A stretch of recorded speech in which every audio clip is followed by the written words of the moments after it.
Welcome to Somerset Weekly Wrap-Up for the week of August 25th to August 31st. At two meetings on Wednesday, residents complained about the discoloration of their water, and the water and sewer superintendent explained steps that are being taken to address the problems. The discussions were held at the meeting of the Water and Sewer Commission and at a Board of Health meeting. Residents described experiences they have been having with brown water in their homes.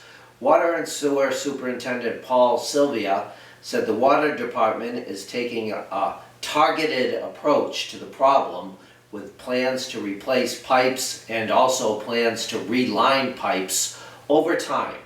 He said the problem could be fixed in 2 years by spending $130 million to replace and reline pipes and upgrade the water sewer treatment plant, but he said he did not think the increased cost in the water rate to do that would be palatable to people. He said the approach the water department has taken is to put some money in its budget each year for improvements to the system that has pipes that are as old as 100 years old.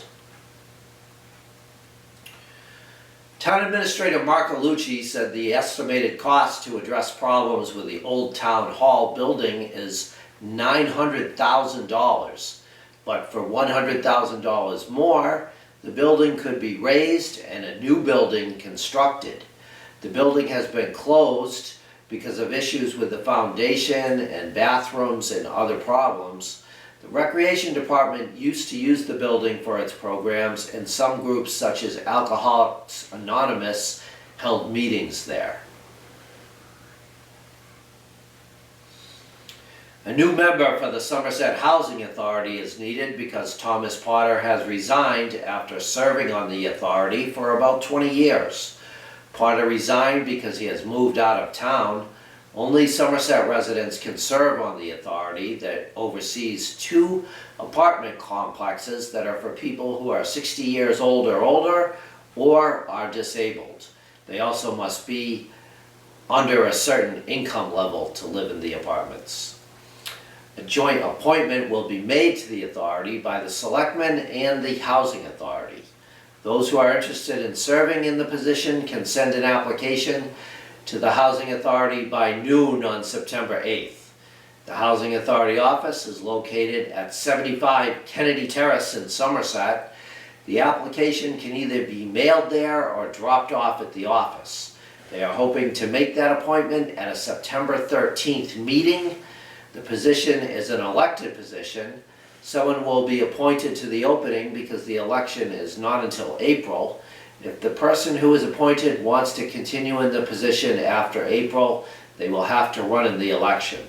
Selectman Chair Jameson Souza said if nobody applies for the appointment by September 8th, the deadline will be extended. A proposal to build 20 apartments over the boot den has been made. The project would include 12 one-bedroom apartments, 4 two-bedroom apartments, and 4 three-bedroom apartments. Over 100 people showed up at a planning board meeting where the proposal was to be discussed last week. The board had to continue the hearing until September 28th because there was not enough room in the town office building hearing room to accommodate all of the people who came to the meeting. Residents in the neighborhood are concerned about their privacy because they feel people in the apartments would be able to look down at some of their yards. They are also concerned about noise and traffic and don't think there is necessarily a need in Somerset for apartments near a residential neighborhood. The morning after the planning board meeting, damage to the window of the boot den was found. There has been no evidence of who may have caused the damage. Police found an indentation in a window frame that looks like it may have been caused by a projectile or a BB. In sports, the Jaguars won the Somerset Senior Softball League's first annual Peter Cabral Classic. The league is for 13 to 18-year-olds. The members of the Jaguars included Rachel Silva, Kat Rumsey, Sydney Bednars, Ava Amaral, Julia Rumsey, Lily Brisson, Lily Peters, Skylar Gibson, Emily Curran, Caitlin McRae, Brooke Sylvia, Angelina Arujo, and Haley Doobie.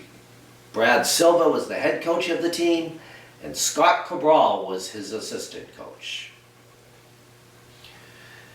This Saturday will be Doggy Day at the South Coast Open Air Market that will be held at the Arthur Chick Marchand Jr. Memorial Park in Somerset from 10 a.m. to 1 p.m. The market will have a curated selection of pet vendors and special pet activities. Visitors can bring their pups on leashes for an extra fun time at SOAM.